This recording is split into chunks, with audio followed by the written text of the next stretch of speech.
មជ្ឈមណ្ឌលការងារ Francophone ភ្នំពេញបានរៀបចំដំណើរទស្សនកិច្ចសិក្សាទៅកាន់ក្រុមហ៊ុនមួយនៅខេត្តកំពង់ធំសម្រាប់និស្សិតចំនួន90នាក់ដែលកំពុងសិក្សាកម្មវិធីបណ្ដុះបណ្ដាលផ្នែកសហគ្រិនភាពមកពីសាកលវិទ្យាល័យសមាជិកនានារបស់ទីភ្នាក់ងារសាកលវិទ្យាល័យនៃប្រទេសប្រើប្រាស់ភាសាបារាំង AUF នៅកម្ពុជាដោយសពមួយដងមុនពេលបញ្ចប់វគ្គបណ្ដុះបណ្ដាលនីមួយៗមជ្ឈមណ្ឌលការងារ Francophone តែងតែរៀបចំដំណើរទស្សនកិច្ចសិក្សានៅតាមសហគ្រាសដើម្បីផ្ដល់ឱកាសឲ្យសិក្ខាកាមភ្ជាប់ចំណេះដឹងទ្រឹស្ដីដែលបានសិក្សាជាមួយនឹងការអនុវត្តជាក់ស្ដែងនៅលើទីលានគោលបំណងនេះគឺគោលបំណងទស្សនកិច្ចនេះគឺនាំសិស្សានុសិស្សយើងផ្នែកសហគ្រិនភាពហ្នឹងឲ្យគាត់ស្វែងយល់អំពីហៅថាផ្នែកសហគ្រិនភាពគឺអាជីវកម្មហ្នឹងផ្ទាល់ថាតើយើងនៅមជ្ឈមណ្ឌលការងារ Francophone ហ្នឹងគឺនិស្សិតយើងបានរៀនពីទ្រឹស្ដីច្រើនតាំងពីច្បាប់ការធ្វើអាជីវកម្មផែនការអាជីវកម្មតាំងពីកម្មសិទ្ធិបញ្ញាក៏ដូចជា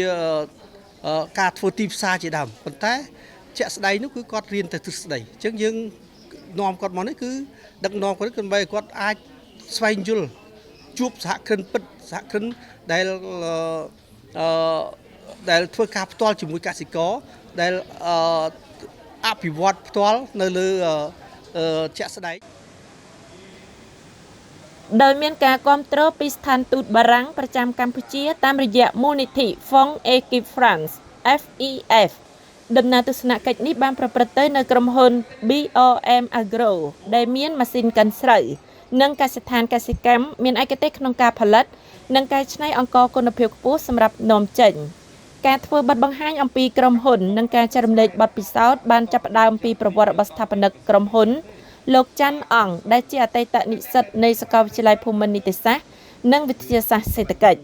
លោកបានចូលរៀនក្នុងកម្មវិធីពិសេស BBA នៅឆ្នាំ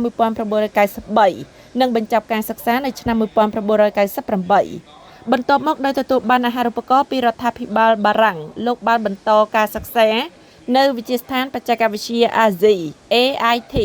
ហើយបន្តទៅសិក្សានៅគ្រឹះស្ថានឧត្តមសិក្សាដ៏ល្បី Grand École ESCP នៅទីក្រុងប៉ារីស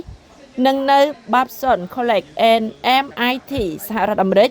រហូតដល់ឆ្នាំ1999បន្ទាប់ពីត្រឡប់មកកម្ពុជាលោកបានចាប់ផ្ដើមការងារនៅធនាគារពិភពលោកបន្ទាប់មកបន្តការងារនៅក្រុមហ៊ុនប្រេងអាមេរិក Shell រហូតដល់ឆ្នាំ2006មុនចូលបម្រើការនៅធនាគារ ANZ អស់រយៈពេល5ឆ្នាំបន្ទាប់ពីនោះលោកបានបន្តការងារនៅក្រុមហ៊ុន Sokimich អស់រយៈពេល11ឆ្នាំមុននឹងសម្រេចចិត្តបង្កើតក្រុមហ៊ុនផ្ទាល់ខ្លួនបង្កើតឡើងក្នុងឆ្នាំ2018ក្រុមហ៊ុន BRM Agro មានគំរូអាជីវកម្មដ៏ពិសេសមួយដោយជួលដីស្រែសាងសង់ប្រព័ន្ធធារាសាស្ត្រនិងផ្គត់ផ្គង់វត្ថុធាតុចាំបាច់សម្រាប់ការដាំដុះ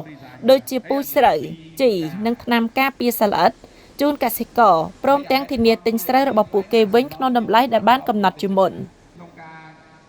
បាទបច្ចុប្បន្ននេះគឺដូចខ្ញុំជំរាបអញ្ចឹងគឺថាយើងអត់បានធ្វើការដាំដុះខ្លួនឯងទេគឺយើងយកកសិករនៅក្នុងតំបន់ជុំវិញយើងនឹងជាដៃគូគឺយើងជួលដីឲ្យគាត់យើងផ្គត់ផ្គង់វត្ថុធាតុដើមឲ្យគាត់អញ្ចឹងគាត់មានតែកម្លាំងមកធ្វើហើយបើគាត់ធ្វើទៅបានផលល្អបាទគាត់ចំណេញច្រើនហ្នឹងហើយព្រោះតម្លៃគឺយើងធានាថាល្អជាងទីផ្សារហើយគាត់អត់មានការបារម្ភក្នុងការដែលមិនប្រកបវិជ្ជាផ្នែកតម្លៃលក់នឹងទេអញ្ចឹងយើងជួយកសិករបានច្រើនរហូតដល់ពេលនេះយើងមានកសិករដែលចូលក្នុងកម្មវិធីធ្វើការមួយយើងលក់ស្រូវយើងនេះប្រហែលជា750គ្រួសារបាទគឺនៅក្នុងតំបន់ជុំវិញនេះបាទហើយយើងសង្ឃឹមថាយើងនឹងពង្រីកថែមទៀតបាទខិតខំពង្រីកថែមទៀតយោងតាមលោកច័ន្ទអង្គមូលហេតុចម្បង3ដែលជំរុញឲ្យលោកវិនិយោគក្នុងវិស័យកសិកម្មគឺគោលនយោបាយរបស់រាជរដ្ឋាភិបាលក្នុងការជំរុញការនាំចេញអង្ករចំនួន1លានតោនប្រវត្តិគ្រួសាររបស់លោកដែលជាកូនកសិករប្រកបរបរជួញដូរស្រូវនៅស្រុកថ្មគោលខេត្តបាត់ដំបងនិងយល់ឃើញថានៅកម្ពុជានៅមានអ្នកមានចំណេះដឹងតិចតួចប៉ុណ្ណោះដែលចូលមកវិនិយោគក្នុងវិស័យកសិកម្មដោយពោពេញទៅដោយភាពសាទរលោកអគ្គនាយកបានដឹកនាំនិស្សិតទស្សនាក្រុមហ៊ុនពេញមួយថ្ងៃដោយបង្ហាញអំពីម៉ាស៊ីនសម្ងួតស្រូវម៉ាស៊ីនកិនស្រូវម៉ាស៊ីនញែកគុណភាពតំបន់ស្តុកស្រូវរោងចក្រវេចខ្ចប់ ព្រមទាំងកសិដ្ឋាននិងហេដ្ឋារចនាសម្ព័ន្ធផ្សេងៗដែលស្ថិតនៅឆ្ងាយពីរោងម៉ាស៊ីនកិនស្រូវ បាទថ្ងៃនេះខ្ញុំសប្បាយចិត្តដែរលើកទី1ដែលយើងទទួលគេហៅកម្មសិក្សាមកសិក្សានៅ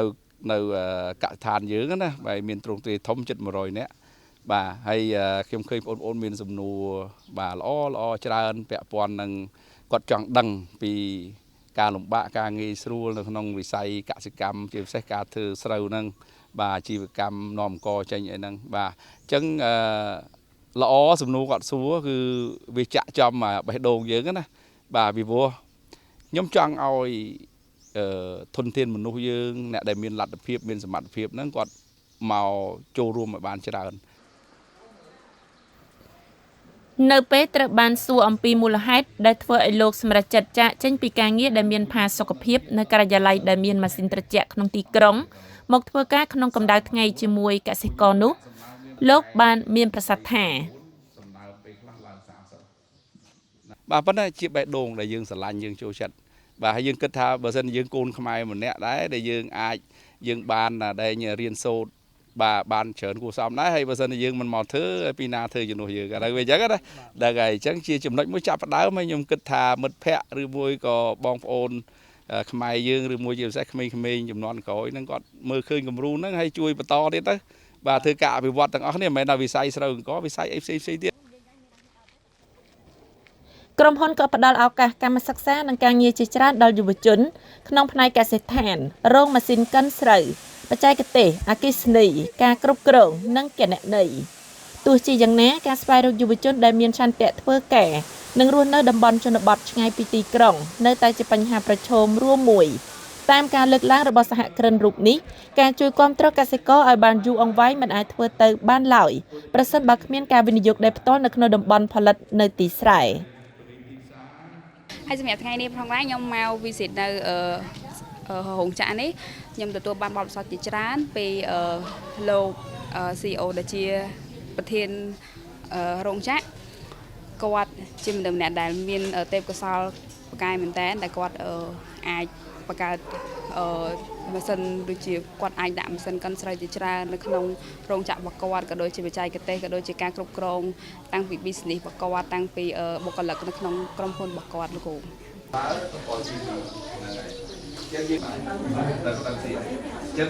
សកម្មភាពគឺមានសារៈសំខាន់ខ្លាំងសម្រាប់យុវជនជាពិសេសគឺនិស្សិតដែលកំពុងសិក្សាក៏ដូចជាសិស្សានុសិស្សផ្សេងទៀតការដែលមានចំណេះដឹងខាងសហគ្រិននឹងឃើញថាមិនត្រឹមអាចជួយខ្លួនឯងបានទេគឺអាចជួយដល់សហគមន៍ដោយប្រយោជន៍ជួនកាលអត់ដឹងខ្លួនទៀតមានតែប៉ុណ្្នឹងយោងតាមលោកច័ន្ទអង្គបច្ចុប្បន្នក្រុមហ៊ុនមានសមត្ថភាពសម្ងួតស្រូវបាន800តោនក្នុងមួយថ្ងៃអាចស្តុកស្រូវបាន20000តោននិងកិនកែច្នៃព្រមទាំងនាំចេញអង្ករបាន3000តោនក្នុងមួយខែលោកមានគោលបំណងបង្កើនសមត្ថភាពផលិតកម្មឲ្យបាន10ដងដើម្បីអាចជួយគាំទ្រគ្រួសារកសិកររហូតដល់10000គ្រួសារបង្កើតការងារបន្ថែមនិងអភិវឌ្ឍហេដ្ឋារចនាសម្ព័ន្ធ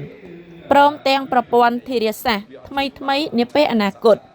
ក្នុងឱកាសនេះនិស្សិតបានស្វែងយល់អំពីគ្រប់ដំណាក់កាលនៃការកែច្នៃស្រូវចាប់ពីការសម្ងួតការកិនការបំបែកគុណភាពការស្តុកនិងការវេចខ្ចប់ព្រមទាំងបានទស្សនាផ្នែកនិងឃ្លាំងផ្សេងរបស់ក្រុមហ៊ុនបន្ទាប់មកពួកគេបានទៅទស្សនាប្រព័ន្ធធារាសាស្ត្រកសិដ្ឋានផលិតកម្មរោងជួសជុលម៉ាស៊ីនកសិកម្មនិងអង្គភាពផលិតថ្នាំការពារសត្វល្អិតយោងតាមអ្នកទទួលខុសត្រូវផ្នែកផលិតថ្នាំការពារសត្វល្អិតក្រុមហ៊ុនបានកំណត់ការប្រើប្រាស់សារធាតុគីមីសុទ្ធឲ្យនៅកម្រិតទាបបំផុតហើយផ្ដោតលើការប្រើប្រាស់ថ្នាំការពារសត្វល្អិតដែលមានលក្ខណៈធម្មជាតិឬបែបប្រពៃណីដើម្បីជួយដល់កសិករគោរពតាមស្តង់ដារគុណភាពដ៏តឹងរ៉ឹងដែលកំណត់ដោយទីផ្សារអឺរ៉ុបនិងសហរដ្ឋអាមេរិក។